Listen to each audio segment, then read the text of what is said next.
അങ്ങനെ ആദർശിന് അയാളുടെ ഭയങ്കരമായിട്ടുള്ള പ്രണയാണ് കേട്ടോ. അങ്ങനെ ആദർശവർക്കാണ് ഏതൊക്കെ രീതിയിൽ നയനെ പ്രപ്പോസ് ചെയ്യാം, എങ്ങനെയൊക്കെ അവരുടെ മനസ്സിൽ ഇടുന്നുണ്ടെന്നൊക്കെ പറഞ്ഞിട്ട് ആദർശിന് ഓർന്നൊക്കെ പ്ലാൻ ചെയ്ത് നിൽക്കുന്നുണ്ട് കേട്ടോ.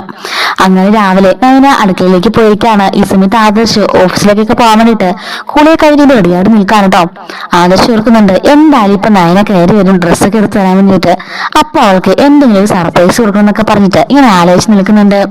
അങ്ങനെ ആദർശ് ഓർക്കാണ് കുറച്ച് പഴയ ഐഡിയ, ചീപ്പ് ഐഡിയ ആണെങ്കിലും അത് വർക്കൗട്ട് ചെയ്യാം, അതെല്ലാ ഭാര്യമാർക്കും ഇഷ്ടമുള്ള നമ്പർ തന്നെയാ എന്നിങ്ങനെ ആലോചിക്കുന്നുണ്ട് കേട്ടോ. എന്താണ് സംഭവം എന്ന് വെച്ചാല് കഥകിന്റെ പുറകില് ഒളിഞ്ഞു നിൽക്കാണ് ആദർശ്. നേരെ വന്ന പാടെ നയനെ കെട്ടിപ്പിടിച്ച് പൊക്കിയെടുത്ത് വട്ടം കറക്കണം എന്നൊക്കെയാണ് ആദർശ് മനസ്സിൽ കണ്ടുകൊണ്ടിരിക്കുന്നത്. അങ്ങനെ ആദർശ് അവളിനെ ഒളിഞ്ഞെന്ന് പ്ലാൻ ചെയ്തുകൊണ്ടിരിക്കുകയാണ്. ഈ സമയത്ത് അടുക്കളയില് അവൾ ചെയ്തുകൊണ്ടുള്ള ജോലിയൊക്കെ ഒന്ന് ഓഫാക്കി വെച്ചിട്ട് പതിയെ മുകളിലേക്ക് കയറുകയാണ്. ദേവ്യാനെ ചോദിക്കാണ്, അല്ല നീ എങ്ങോട്ട് പോവാ? അല്ലാതെ ആദർശിന്റെ ഡ്രസ്സ് എടുത്ത് കൊടുക്കാൻ. അതെന്താ ആദർശം ഡ്രസ്സ് എടുത്തിട്ട് അറിയില്ലേ? എടുത്തിടാനൊക്കെ അറിയാം, എങ്കിലും ഞാനാ സെലക്ട് കൊടുക്കാറ്. ഓഹോ, അല്ലാതെ അവനെ സ്വന്തം ഡ്രസ്സസ് പോലും സെലക്ട് ചെയ്യാൻ ഇപ്പൊ പറ്റത്തില്ലല്ലേ എന്നൊക്കെ ചോദിക്കുമ്പോൾ അങ്ങനെയൊന്നും ഇല്ലമ്മേ, അതൊക്കെ ആദർശിട്ട് നിർബന്ധങ്ങളാ എന്നൊക്കെ പറയുന്നുണ്ട്.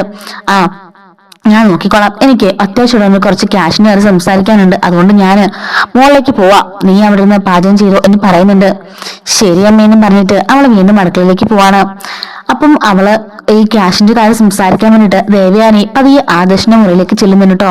അങ്ങനെ കഥക് തുറന്ന് നയനെ ചെല്ലുമ്പോ തന്നെ നയനയാണെന്ന് ഓർത്ത് ആദർശ് നയനാന്നും പറഞ്ഞുകൊണ്ട് ഓടി വന്നവളുടെ പുറകെ കൂടി ഇങ്ങനെ കെട്ടിപ്പിടിച്ച് എടുത്തിങ്ങനെ വട്ടം നിറക്കുന്നുണ്ട് കേട്ടോ. അങ്ങനെ വട്ടം നിറക്കി വിട വിടെന്ന് ദേവയാനി പറയുന്നുണ്ടെങ്കിലും ആദർശ് ഇങ്ങനെ വട്ടം നിറക്കാണ്. എന്നിട്ട് ഞാൻ നിന്നെ വിടത്തില്ല വിടത്തില്ല എന്ന് പറയുന്നുണ്ട്. അങ്ങനെ ആദർശ് പതി കഥ അടച്ചിട്ട് അവിടെ നിൽക്കുകയാണ്. എന്നിട്ട് ഇങ്ങനെ താത്ത് നിർത്തിയിട്ട് നയനെ പിടിച്ചിങ്ങനെ വലിച്ച് തിരിച്ചു നിർത്തുന്നുണ്ട് കേട്ടോ. അതായത് ഫേസ് ടു ഫേസ് നിർത്താണ് അവനിങ്ങനെ കിസ് ചെയ്യാൻ വേണ്ടിട്ട്. പെട്ടെന്നാണ് ദേവയാനി മനസ്സിലായിട്ട് ഉയ്യോ എന്ന് പറഞ്ഞിട്ട് ആദർശ് ഞെട്ടി മാറുന്നത്. അപ്പോഴേക്കും ദേവയാനി ആകെപ്പാടെ ചമ്മ നാറിയാണ് നിൽക്കുന്നുണ്ട് കേട്ടോ. ആദർശ് അയ്യോ അമ്മേ സോറി, ഞാൻ നയനയാണെന്നൊക്കെ എഴുതിയിട്ടാ എന്നൊക്കെ പറയുന്നുണ്ട്. അപ്പോഴേക്കും ദേവയാനി ഛേ, നിങ്ങൾ തമ്മില് ഇത്രത്തോളം ആഴത്തിലുള്ള റൊമാൻസ് ഒക്കെ ഉണ്ടെന്ന് എനിക്കറിയില്ലായിരുന്നു, നീ എന്നോട് അങ്ങനെ നല്ല പറഞ്ഞിരുന്നത് എന്നൊക്കെ ചോദിക്കുന്നുണ്ട്. അതമ്മേ, ഞാൻ ചുമ്മാ തമാശക്ക് നയനോടൊന്ന് പറയുമ്പോ മനസ്സിലായി, എന്നോടൊന്നും പറയണ്ട. അപ്പൊ ജലജ പറഞ്ഞില്ല സത്യമായിരുന്നല്ലേ, നീ എന്നെ പൊട്ടം കളിപ്പിക്കല്ലേ, നയനയുമായിട്ട് അങ്ങനെ റിലേഷനും ഇല്ല, എന്റെ അമ്മയെ സങ്കടപ്പെടുത്തില്ല, ഒരിക്കലുള്ള സ്നേഹിക്കില്ല എന്നൊക്കെ പറഞ്ഞ് എന്ത് മാസം നീയോട് പറഞ്ഞതാ, ആ വാക്കല്ല ഇപ്പൊ നീ കാറ്റി പറത്തിയല്ലേ എന്ന് ചോദിക്കുന്നുണ്ട്. അതമ്മേ, ഞാൻ മുത്തച്ഛനോട്ട് കാണിക്കാൻ വേണ്ടിട്ട് മതി മതി, നീ കൂടുതൽ അഭിനയിക്കൊന്നും വേണ്ട, എനിക്കെല്ലാം മനസ്സിലാവുന്നുണ്ട്, മുത്തച്ഛനെ കാണിക്കാന്ന് പറഞ്ഞിട്ട് ഈ എന്നെ കുറെ പറ്റിക്കുന്നുണ്ട് എന്ന് ദേവയാനി പറയാണ്. അല്ലമ്മേന്ന് പറയുമ്പോ ഒന്നും മിണ്ടണ്ട, എനിക്കെല്ലാം മനസ്സിലായി എന്നൊക്കെ പറഞ്ഞ് ദേവയാനി ദേഷ്യപ്പെടുന്നുണ്ട്. അങ്ങനെ ദേവയാനി ഞാൻ കുറച്ച് ക്യാഷിനായി സംസാരിക്കാമെന്നാ, ഞാൻ പിന്നീട് സംസാരിക്കാന്ന് പറഞ്ഞിട്ട് ദേവയാനോടൊന്ന് ദേഷ്യപ്പെട്ട് ഇറങ്ങിപ്പോകുന്നുണ്ട്. ആദർശുറക്കാണ് ഈശ്വര ആകെ പാടെ ചളമായല്ലോ, അവളല്ലേ ഈ സമയത്ത് ഇങ്ങോട്ട് വരുന്നത്, പിന്നെ അമ്മ എന്തിനാ ഇപ്പൊ ഇങ്ങോട്ട് വന്നേ, ചെയ്യുന്നതാണ് അങ്ങോട്ടല്ല അമ്മയുടെ മുമ്പിൽ എന്നൊക്കെ പറഞ്ഞ് ആദർശം നിൽക്കുന്നുണ്ട്. അങ്ങനെ ദേവയാനി താഴേക്ക് പോവാണ് കേട്ടോ. ദേഷ്യപ്പെട്ട് കൈ ഉള്ളി ചാടി പോവാണ്. എന്നിട്ട് നയനെ നോക്കിയിട്ട് കയറി ചെല്ല് അവന് ഡ്രസ്സ് തുറക്കാൻ എന്ന് പറയുന്നുണ്ട്. അമ്മ എന്താ ഇത്ര കലിപ്പിൽ പറയുന്നതെന്ന് ഓർത്തുകൊണ്ട് നയന അകത്തേക്ക് കയറി പോവാണ്, മുകളിലേക്ക് കയറി പോകുന്നുണ്ട്. അങ്ങനെ റൂമിലേക്ക് ചെന്നതും ആദർശ് ഇങ്ങോട്ട് ഇരിക്കുന്നത് കാണുന്നുണ്ട്. എന്താ ആദർശേട്ടാ, എന്താ അമ്മ എന്ന് പറഞ്ഞത്, എന്തോ ക്യാഷിനോട് സംസാരിക്കണമെന്ന് പറഞ്ഞല്ലോ, എന്റെ പൊന്നു നയനെ ആകെ പാടെ കോളമായി. എന്താ പറ്റാതെ ചേട്ടാ, എന്തെങ്കിലും പ്രശ്നം ഉണ്ടായോ? അതല്ല, നീ വരുമെന്നും പ്രതീക്ഷിച്ച് ഞാൻ കഥകിന്റെ പിറകില് നിന്നെ സർപ്രൈസ് ചെയ്യാൻ വേണ്ടി ഒളിഞ്ഞിരിക്കായിരുന്നു. അമ്മയെ കയറുന്നറിയാതെ അമ്മേനടുത്ത് വട്ടം കറക്കിയിട്ട് ഐ ലവ് യു എന്നൊക്കെ പറഞ്ഞ് ആകെ പാടെ ചാളമാക്കി. ഇങ്ങനെ അമ്മേനെ പിടിച്ച് തിരിച്ചു നിർത്തി ഞാൻ നീയാണെന്ന് കരുതിയ സമയത്താ അമ്മയുടെ മുഖം കാണുന്നത് എന്നൊക്കെ പറയാണ്. എന്റെ പൊന്നാവശ്യട്ടാ, നാണം കെടുത്തിയല്ലോ, അതാ അമ്മ അവിടെ നിന്ന് കാലുതുള്ളിയാ നിന്നത് എന്ന് പറയുന്നുണ്ട്. അതെ, എന്നെ വന്നിട്ട് ഊടുപാടെ വഴക്കായിരുന്നു, ഞാൻ പറഞ്ഞെല്ലാം കള്ളാണെന്നും ഞാന് അമ്മയെ പറ്റിക്കാണെന്നൊക്കെ പറഞ്ഞിട്ട് അമ്മേനെ കുറെ വഴക്കുണ്ടാക്കി എന്നൊക്കെ പറയാണ്. നാണം കിട്ടു എന്നൊക്കെ പറഞ്ഞു നയന. അങ്ങനെ രണ്ടുപേരും അവിടെ ഇങ്ങനെ കൺഫ്യൂഷൻ അടിച്ച് നിൽക്കുന്നുണ്ട് കേട്ടോ. എങ്കിലും ആദർശേട്ടന് ഇങ്ങനെയൊക്കെ പ്രപ്പോസ് ചെയ്യാൻ അറിയാവോ? ഞാന് ഒന്ന് വെറൈറ്റി ആയിട്ട് പരീക്ഷിച്ചതാ. വെറൈറ്റിയോ, കഥന്റെ പുറകിൽ ഒളിഞ്ഞു നിന്ന് കെട്ടിപ്പിടിക്കുന്നതാണ് വെറൈറ്റി, ഇതൊക്കെ പണ്ടത്തെ സിനിമയിലുള്ളതല്ലേ.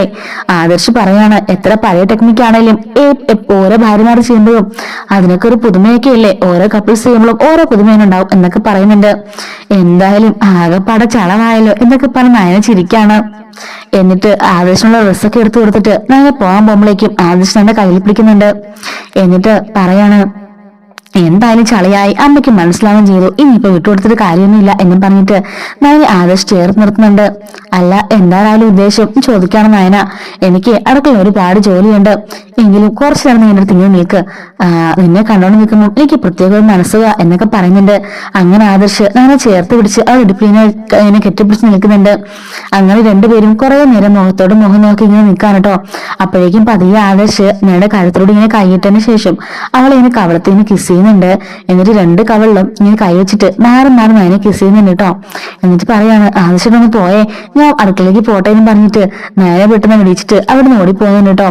അങ്ങനെ ആദർശ് അവിടെ നിന്ന് അതൊക്കെ ഓർത്ത് ഇങ്ങനെ ചിരിച്ചോണ്ട് നിൽക്കാണ്. ഡ്രസ്സൊക്കെ മാറി താഴേക്ക് വരികയാണ്. ദേവിയുടെ മുഖത്തേക്ക് നോക്കാൻ പോലും ആദർശിന് ഭയങ്കര ചമ്മലായിരിക്കും കേട്ടോ. അങ്ങനെ ആദർശിങ്ങനെ നാണം കുണിഞ്ഞാണ് വന്ന് ഡെസ്കിലേക്ക് ഇരിക്കുന്നത്.